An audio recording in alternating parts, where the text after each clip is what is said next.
Frères et sœurs de l'île Maurice, nous devions nous retrouver pour la Semaine Sainte à Jérusalem, mais pas seulement. Nous devions faire tout le circuit, passant par Nazareth, Bethléem, Aïn Karim, le Jourdain, évidemment, et puis tant d'autres endroits.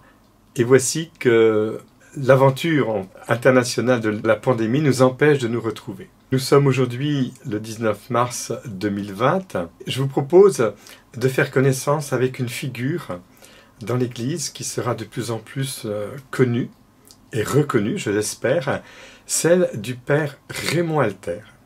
Pourquoi en ce jour de Saint-Joseph? Parce que figurez-vous que ce prêtre était très sollicité.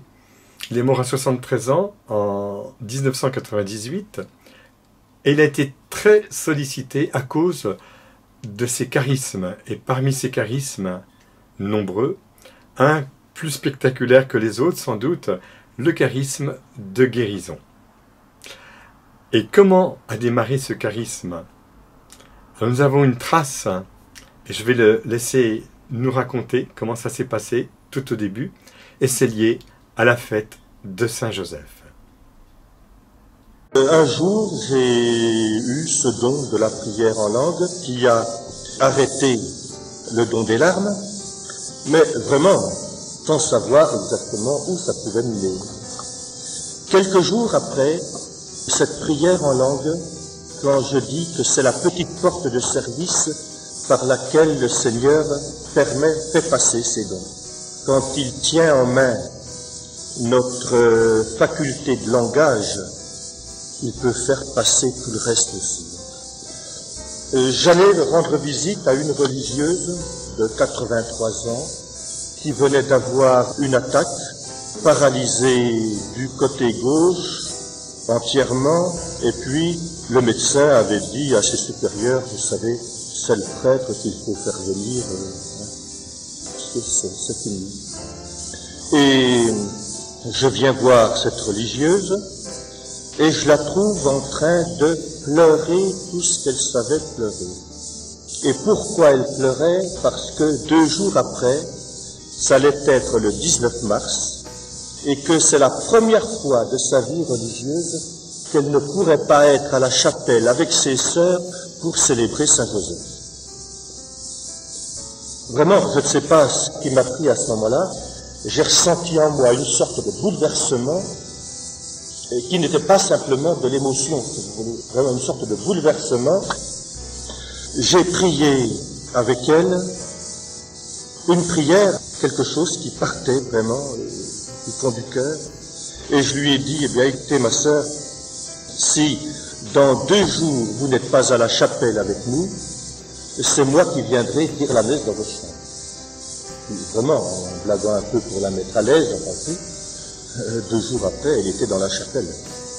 Elle était là, participant à la messe de Saint-Joseph avec toutes ses sœurs.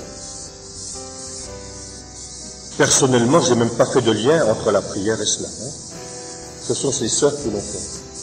Vous voulez, le charisme, c'est pas nous qui le discernons. Ce sont les autres. Et je n'ai pas tiré, si vous voulez, de conséquences à ce moment-là. Absolument aucune. J'en ai pas tiré d'appel particulier à la prière. Non, c'est quelque chose qui s'est passé et puis ça y est.